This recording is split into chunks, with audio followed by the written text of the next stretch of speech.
Hello my dear students, welcome to your master camp channel. कैसे हैं प्यारे बच्चों? Very good. तो आज मैं Amla Shankar Yadav master camp channel की तरफ से क्लास 10th के बच्चों को carbon and its compound chapter से वीडियो लेकर आया हूं। आज के वीडियो में प्यारे बच्चों हमारा डिस्कशन होगा केमिकल प्रॉपर्टीज ऑफ हाइड्रोकार्बन। तो केमिकल प्रॉपर्टीज प्यारे बच्चों यहाँ पर मेनली है 3: कंबस्शन, सब्स्टिट्यूशन और addition reaction. Combustion reaction of hydrocarbon, substitution reaction of hydrocarbon and addition reaction of hydrocarbon. तो प्यारे बच्चों आज के लेक्चर में, आज के वीडियो में हमारा केवल डिस्कशन होगा कंबस्शन रिएक्शन ऑफ हाइड्रोकार्बन। ये कंबस्शन क्या है? देखिए, कंबस्शन की पहचान ये है कि जब हाइड्रोकार्बन का कंबस्शन होता है, बर्निंग होता है, तो कार्बन डाइऑक्साइड बनेगा, वाटर बनेगा, हीट बनेगी और थोड़ी बहुत लाइट निकलेगी। अब यह डिपेंड करता है सेचुरेटेड है कि अनसेचुरेटेड है, क्योंकि लाइट जो है सेचुरेटेड हाइड्रोकार्बन में कम निकलता है, अनसेचुरेटेड में ज़्यादा। जैसा कि हमने डिस्कशन कर लिया है येलो फ्लेम और ब्लू फ्लेम, है ना। तो जहाँ ब्लू फ्लेम होगा वहाँ लाइट कम निकलती है, नॉन ल्यूमिनस होता है, लेकिन येलो फ्लेम में ल्यूमिनस होता है। तो अब यहाँ पर हमारा डिस्कशन होगा combustion of saturated hydrocarbon and combustion of unsaturated hydrocarbon. तो उससे क्लियर हो जाता है। तो जो सेचुरेटेड हाइड्रोकार्बन है प्यारे बच्चों, ज़्यादा तौर तो देखा जाए कि सेचुरेटेड हाइड्रोकार्बन ब्लू फ्लेम से जलते हैं, उनकी बर्निंग होती है और लाइट बहुत कम निकलता है इसमें से, बहुत ज़रा सा। लेकिन वहीं जो अनसेचुरेटेड हाइड्रोकार्बन हैं वो सूटी फ्लेम से, उनमें कुछ राख निकलता है और ल्यूमिनस थोड़ी सी लाइट येलो फ्लेम से जलते हैं वो।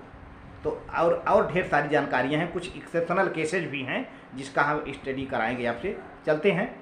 और बहुत प्यारे बच्चों, ये बोर्ड में कई बार आ चुका है, ये भी मैं बताने में भूल गया, ये बोर्ड में भी कई बार आ चुका है, तो इसके लिए आप ध्यान दीजिएगा। Chemical properties of carbon compounds. The most of the carbon compounds are hydrocarbons, alkane, alkene, alkynes. The chemical properties of these hydrocarbons are combustion, burning reaction, substitution reaction, addition reaction. ये 3 प्रॉपर्टीज हैं।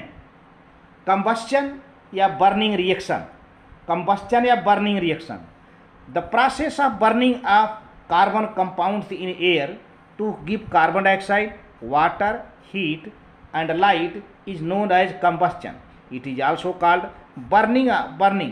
तो प्यारे बच्चों, मैंने combustion का पहले बताया। Combustion होता क्या है? जिसमें कार्बन डाइऑक्साइड निकले, वाटर निकले, हीट और थोड़ा बहुत लाइट निकल जाए। लाइट ज़्यादा भी निकल सकता है, थोड़ा बहुत भी निकल सकता है, जैसा फ्यूल होगा। And it is also called burning. अब एग्जाम्पल है, alkanes burn in air to produce a lot of heat due to which alkanes are excellent fuels. जितने अल्केन हैं, सेचुरेटेड हाइड्रोकार्बन हैं, इनका जब कंबस्शन होता है तो काफ़ी हीट प्रोड्यूस करते हैं प्यारे बच्चों। जैसे मेथेन की बात किया जाए, मेथेन जो कि नेचुरल गैस है, burn in sufficient supply of air, then carbon dioxide, water vapour, heat and light is produced. अब देखिए यहाँ पर मेथेन है, ऑक्सीजन है, कंबस्शन हो रहा है, कार्बन डाइऑक्साइड, वाटर, हीट और लाइट बना हुआ है। तो इस तरह से मेथेन एक तरह से नेचुरल गैस है। इसी तरह से कुकिंग गैस एलपीजी, जिसको कहते हैं liquefied petroleum gas, which we use in our homes, is mainly an alkane called butane. Cooking gas LPG में ज़्यादातर ब्यूटेन होता है और वह सेचुरेटेड हाइड्रोकार्बन है। It burns in burner of gases to produce carbon dioxide, water, heat and some light. देखिए, ये butane है, ये 13/2 O2 है, कंबस्शन हो रहा है, ऑक्सीजन है, 4 molecules of carbon dioxide, 5 molecules of water, heat and then some light is produced. तो इस तरह से रहा सेचुरेटेड ये एक फ्यूल का। लेकिन अब यहाँ पर जो है, सबसे पहले हम सेचुरेटेड हाइड्रोकार्बन का कंबस्शन करेंगे, इसके बाद फिर अनसेचुरेटेड। तो combustion of saturated hydrocarbon, alkane का कंबस्शन हम कराएंगे। तो प्यारे बच्चों, saturated hydrocarbon alkanes generally burn generally burn in air with blue non-shooty flame. This is because the percentage of carbon in the saturated hydrocarbon is comparatively low and which gets oxidized completely by oxygen in present air. तो प्यारे बच्चों, जो saturated hydrocarbon है वह blue flame से जलते हैं और नॉन शूटी फ्लेम होता है। नॉन शूटी फ्लेम का मतलब इनके फ्लेम में कोई राख नहीं होता है। नॉन शूटी, किसी प्रकार का एसेज नहीं होता है, कोई राख नहीं होता है। ये नॉन शूटी फ्लेम होते हैं और नॉन ल्यूमिनस ब्लू फ्लेम से नीले लव से जलते हैं। एंड दिस इज बिकॉज, ऐसा क्यों होता है? क्योंकि percentage of carbon is very low comparatively and gets oxidised completely by oxygen present in air. Carbon का परसेंटेज सेचुरेटेड हाइड्रोकार्बन प्यारे बच्चों बहुत कम होता है और यह कार्बन कंप्लीटली ऑक्सीडाइज हो जाता है इनटू कार्बन डाइऑक्साइड में, इसीलिए ऐसा होता है। Second point, if however the sub, अब कभी कभी एक्सेप्शनल की बात है कि मान लीजिए ऑक्सीजन की सप्लाई कम कर दिया जाए, तब जो है सूटी फ्लेम से जलने लगता है, जो ऑक्सीजन ही नहीं है। तो however supply of air oxygen reduced और लिमिटेड कर दिया जाए, then the incomplete combustion of even hydrocarbon will take place and they will burn producing sooty flame. Oxygen की मात्रा कम कर दें तब यही सेचुरेटेड हाइड्रोकार्बन सूटी फ्लेम, राख वाली फ्लेम से जलने लगता है। उसका मात्र कारण है कि ऑक्सीजन की सप्लाई कम कर दिया आपने। तो यही कारण है कि द गैस स्टोव और kerosene stove used in our homes having tiny holes for air so that sufficient oxygen of air is available for the complete burning of the fuel produce smokeless non sooty flame. यही कारण है कि gas चूल्हे में या kerosene stove में छोटे छोटे होल होते हैं, छोटे छोटे छिद्र होते हैं। ये छिद्र छोटे छोटे क्यों होते हैं?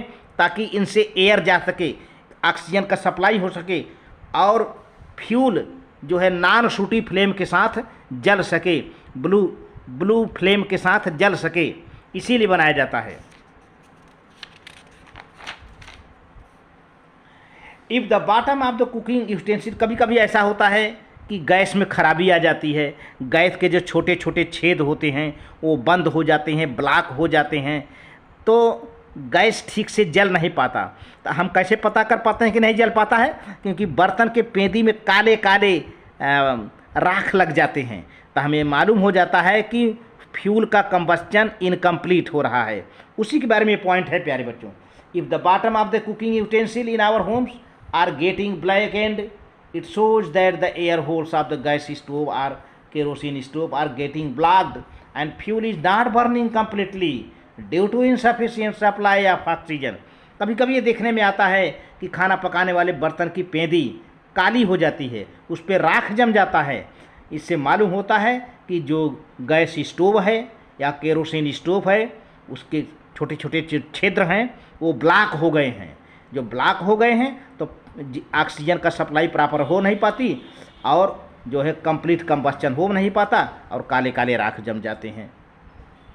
अब देखिए, ये तो सेचुरेटेड की बात हुई। अब कंबस्चन ऑफ अनसेचुरेटेड हाइड्रोकार्बन, तो अनसेचुरेटेड में ज़्यादातर सूटी फ्लेम से जलते हैं प्यारे बच्चों, येलो फ्लेम से, राख वाली फ्लेम से जलते हैं, क्योंकि कार्बन का परसेंटेज इसमें बहुत ज़्यादा होता है और पूरा कार्बन ऑक्सीडाइज हो नहीं पाता, जिससे सूटी फ्लेम बन जाता है।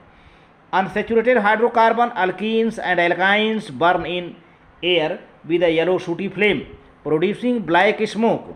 Example, ethene and ethyne burn with sooty flame.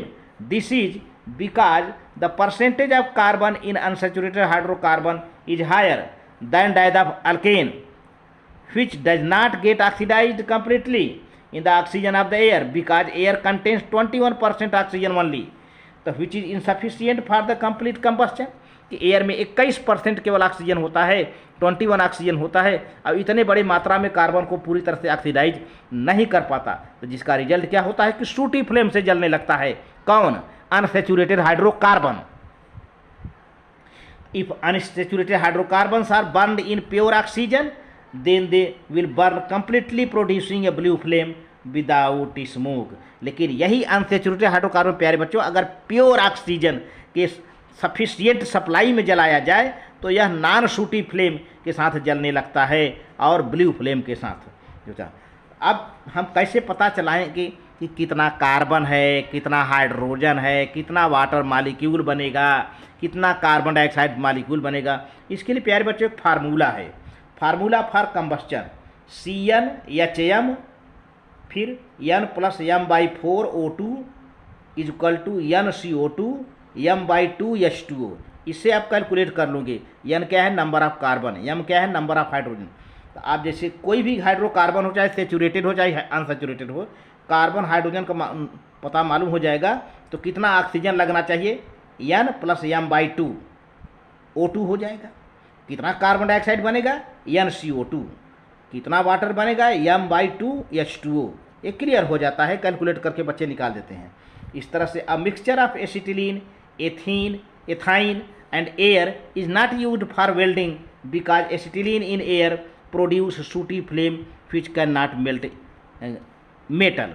Acetylene का मिक्सचर जो है वेल्डिंग के लिए यूज नहीं होता, क्योंकि एसिटिलीन प्यारे बच्चों अनसेचुरेटेड हाइड्रोकार्बन है और सूटी फ्लेम के साथ जलता है और मेटल को ये पिघला नहीं सकता, मेल्ट नहीं कर सकता, जिससे वेल्डिंग कमज़ोर हो जाती है। इस तरह से प्यारे बच्चों वीडियो अच्छी लगे तो लाइक करके सब्सक्राइब करना, शेयर करना। थैंक यू प्यारे बच्चों, वेरी मच।